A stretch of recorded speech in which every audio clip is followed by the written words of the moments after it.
Hey guys, welcome back to the Dueling RCA projects. I hope to wrap up the tabletop set in this video and the console in the next video. Here's the main cabinet body. The top turned out much better than I expected, especially the center panel. It was really rough, really alligatored.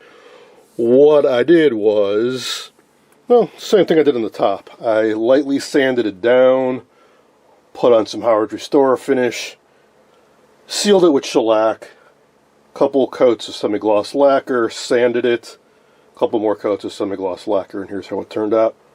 I'm not going to do anything more. I think it looks great, retains character, but it's much more stable and presentable. Here's what the front of the set looks like. Substantial slab of wood. It's completely removable because you install the picture tube from the front. So a couple screws on the bottom, a couple wing nuts in the back, and the front just comes right off. All of this is fake. Well, it's real wood underneath, but this striped grain on the side, this fancy kind of burst pattern, all fake. RCA got really big into the fake wood grain craze around 48, 49. And I don't think it was so much they were trying to cheap out, it's the popularity on these sets was exploding, and there's only so much really nice veneer to go around. So it was basically to keep up with production and keep the cost somewhat reasonable. It's not terrible. I'm inclined to do the same as I did for the rest of it. If it was really bad and somebody had artistic abilities, they could touch this up a little bit, but I'm just going to preserve it and spruce it up a little bit. That leaves the picture tube. I don't think it's the original. I'll show it to you in a bit. We're going to get the chassis back up on the workbench and set it up with the full-size picture tube. Base was loose. I've already glued that back up. But the ion trap magnet is kind of weird on this set, so we're going to deal with that and make all the final adjustments. And then, well, the knobs and the speaker, but we're getting very close, I hope.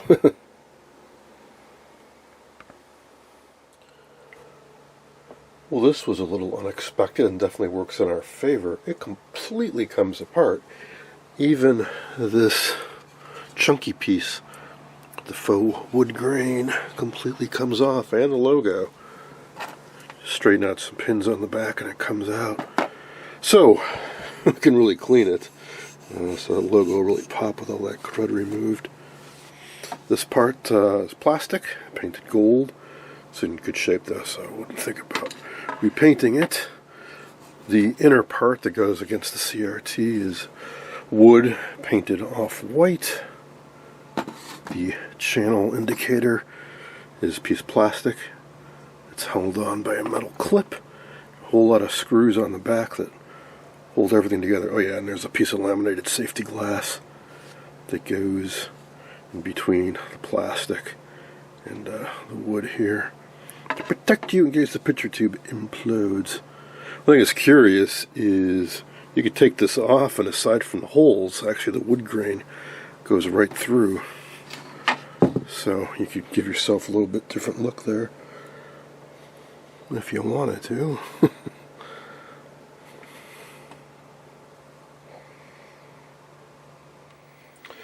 Well, I'm trying to wrap up this RCA tabletop. We hit a little bit of a snag, actually a few snags.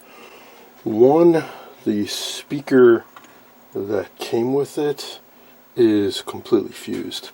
RCA did not do us any favors by having this mounted facing up in the top of the cabinet. This was filled with debris. Cleaned it out, but this voice coil is completely frozen. And short of tearing out the cone, I can't clean it out. I don't know if it's corroded or filled with dirt and debris or what, but considering the set was so heavily corroded on the chassis, I suspect it's rusty in there and frozen. But I do have another one. I think this actually might have come from my 8T241, but I'm willing to sacrifice mine to get this project done. But it doesn't work. I mean, the speaker works, but we don't have any sound. What we've got is just, well, nothing. So I've been starting to troubleshoot it, and this harkens me back to the Crosley that I just recently finished, which also had sound issues, but at least that had some sound. That says nothing.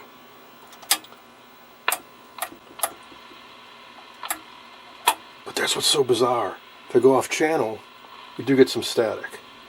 Although there's the ever-present bit of a hum in there. If I turn the volume up, which does track with the volume. Now I've also fed in a signal directly to the wiper and the volume control, and it comes booming through. So the amp is working good, and I can put my finger in there too. So from the volume control to the speaker, we seem to be good. But there is, and I've tried several signal sources, got the volume all the way up. We're not getting jack. If I could just hear a little hint of a something, I figured I could tweak the coils, at least to do a little bit by ear to make it better, to peak them a little bit. But I just can't get any sound. But we're getting good picture reception, and doing the fine tuning just doesn't. And I've tried different channels too. So this is split carrier sound. So the sound is picked off after the tuner goes through a separate. Same deal, 21.5 megahertz FM sound IF. Now, here's the other little fun tidbit. I took my HP 8657A and put it on 21.5 megahertz with FM modulation and injected a low-level signal into the first stage of the sound IF and peaked up the coils, most of which were on, were dead on, or just a slight variation. But we're still getting absolutely nothing when I go through the tuner. So there's one more thing I'll do before we break out and go through the alignment, is inject, using the 8657, the sound carrier for this channel. I think I'm on channel 3 or channel 4. And see if I get up to a high enough level, can I just jam sound through. So the tuner is working, otherwise we wouldn't have a picture. It almost seems like there's a trap. And it's set to just completely resonate at 21.5 and completely wipe it out from the set. And there is a trap, because you don't want sound getting into the video, but there's also a trap that's supposed to extract the sound and feed it into the sound IF. So I think the problem is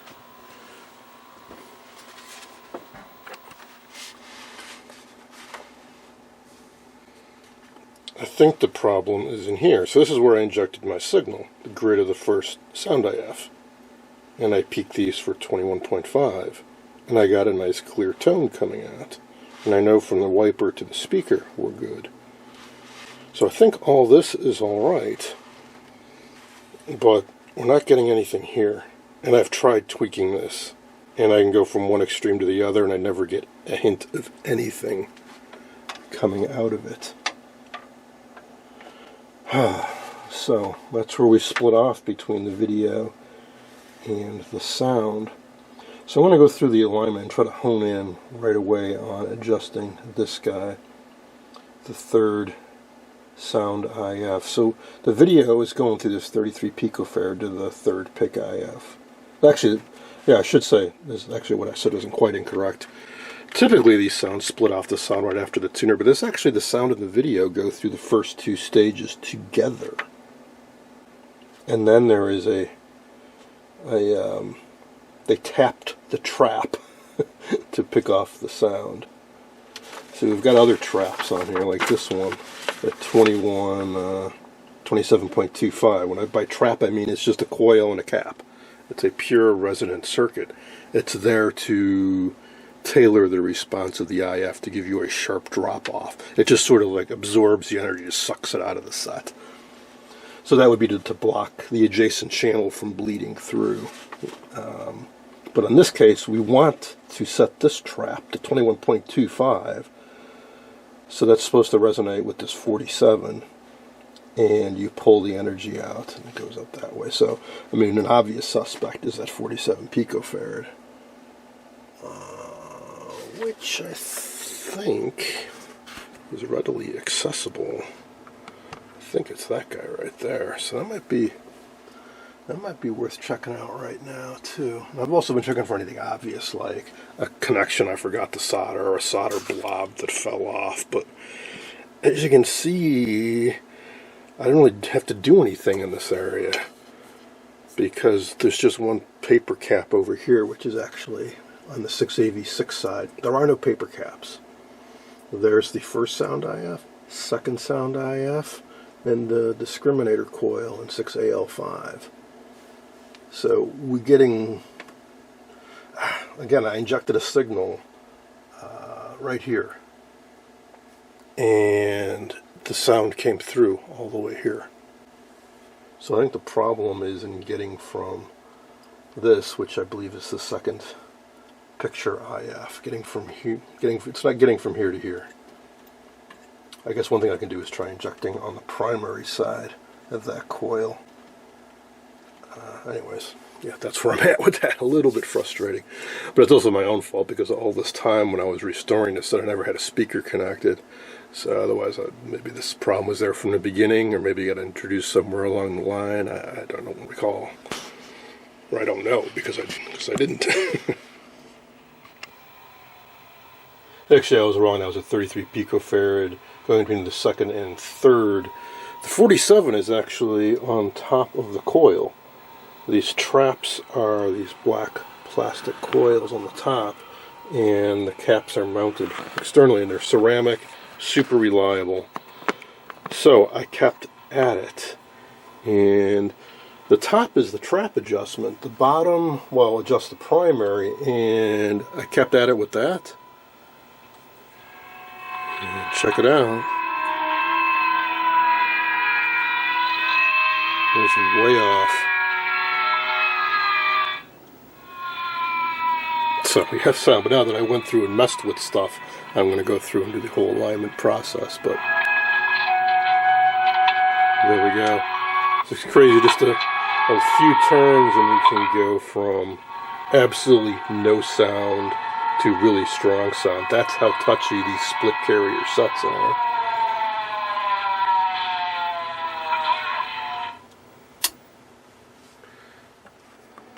Just doing some final tests on the bench. Have had the set running for a couple hours with the full-size pitcher tube. No problems. Good sound. I think it's time to put it back in the cabinet.